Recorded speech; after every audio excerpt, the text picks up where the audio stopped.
as a woodworker who has all this equipment. So don't tell me this is not your job. Step out of your box. Go where you've never been before. The times have changed. One night, I went out with him, but this time, we didn't need the flare camera.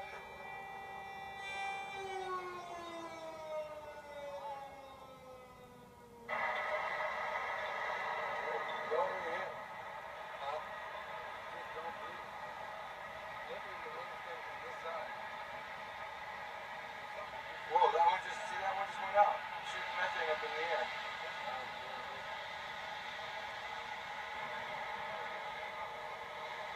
Oh, dude, it's right behind somebody's house. This is what Bob was talking about. Methane venting straight up into the atmosphere. There had to be a better way.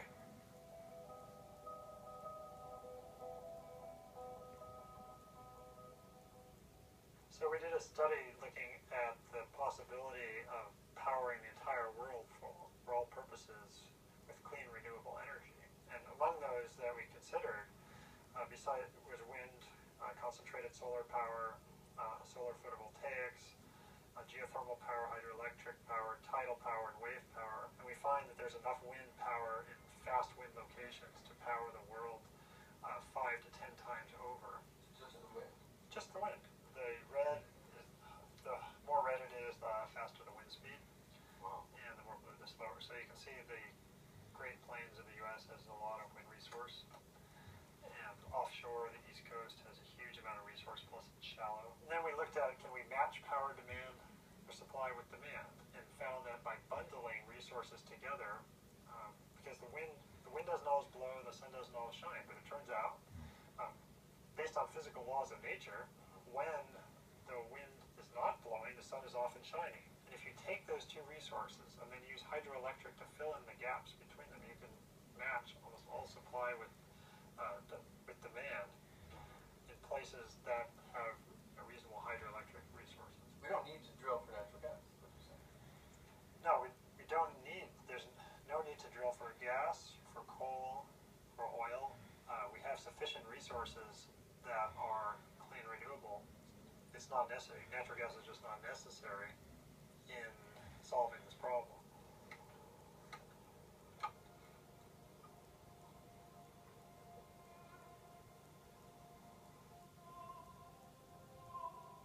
It occurred to me that looking at the root of the problem, I was going to have to try to investigate something that no one wanted to talk about. We called all 500 and change members of Congress. 15 people answered the call. We have no energy policy in the United States to take us out of our energy predicament. What we do in this country, unfortunately, is lurch from one golden dream to another.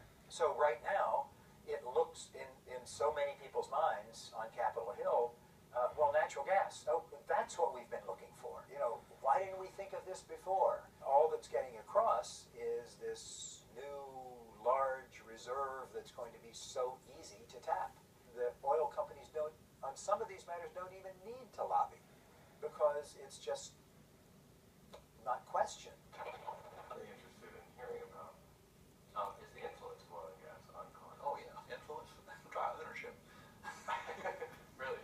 Would you care to elaborate? Have we started yet, or? We have started. Okay. Sorry, I was just chatting.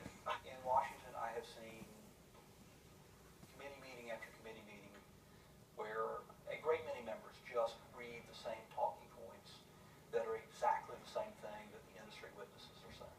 People are out there battling for their homes, and they're trying to make their case here in Washington for the Safe Drinking Water Act, for the Clean Water Act, for the Clean Air Act, Superfund law. Essentially, they have a lesser voice, is that what you're saying, on Capitol Hill than the corporations? I'm saying that corporations have extraordinary influence in Washington, more than ever. And that influence has been propelled by two Supreme Court decisions, Buckley versus Vallejo and the Citizens United case, that has given corporations the chance to influence elections of members of Congress directly. With the new majority that is here, is that their decisions have been informed. It doesn't have to be that the oil and gas people are sitting in the audience or have been visiting. The mind is set. I think that's the concerns about whether or not contributions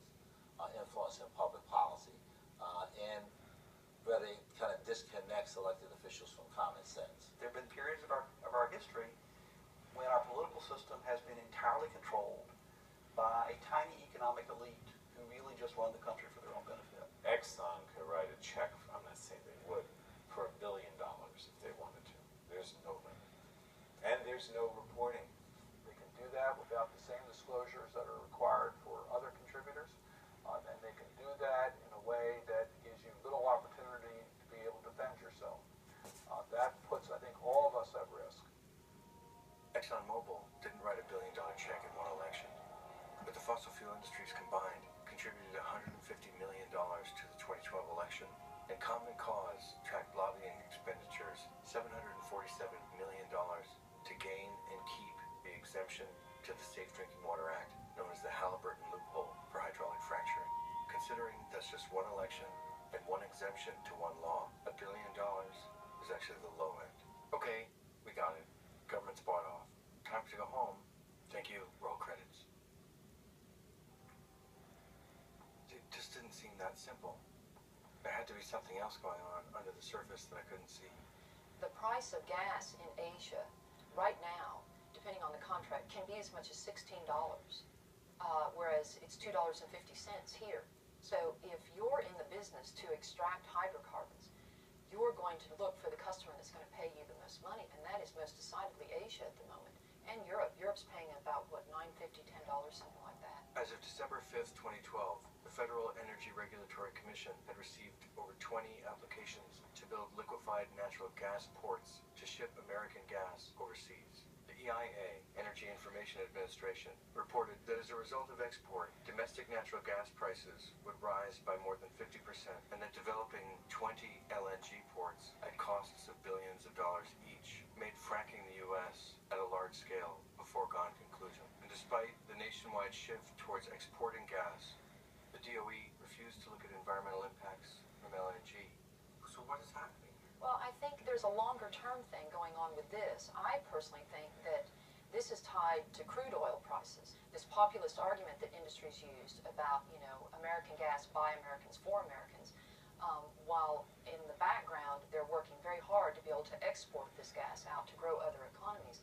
It doesn't really play with the, that populist argument that's worked so well in this current political environment. But, again, is that what we want? And if we begin to export, the price of gas is going to move up. I mean, international pricing pressures are just going to dictate that the domestic price is going to go up. And wouldn't it be great for industry if they get us to be much more dependent upon natural gas, and then suddenly the gas price starts rising? To me, that's a classic consumer squeeze. And we will have done it to ourselves and put ourselves right back in the same boat that we're in with crude oil right now. We'll be much more dependent upon natural gas, and it will no longer be cheap. Thousands of miles of pipelines proposed to connect shale plays to LNG ports. Thousands of miles to connect shale plays to natural gas-fired power plants. Pennsylvania's woods, crisscrossed, fragmented, with clear-cut swaths of pipeline that could never be built upon. Well, these trees have been here forever, Meanwhile, the water buffalo was becoming the fastest-growing species in the state. Duke University released a study that showed that you were 17 times more likely to have elevated levels of methane in your water if you were within 3,000 feet of a gas well. 5,000 environmental violations across the state, and in one county, Bradford, close to 100 reported cases of water contamination in the first year of drilling. That fall, everyone was moving. That's part of the reason why the Hallowich family that lives about 600 yards from the fire scene this morning wants to move. Out of frustration, they carved the words "Gasland" in their yard. Jeremiah G's family moved.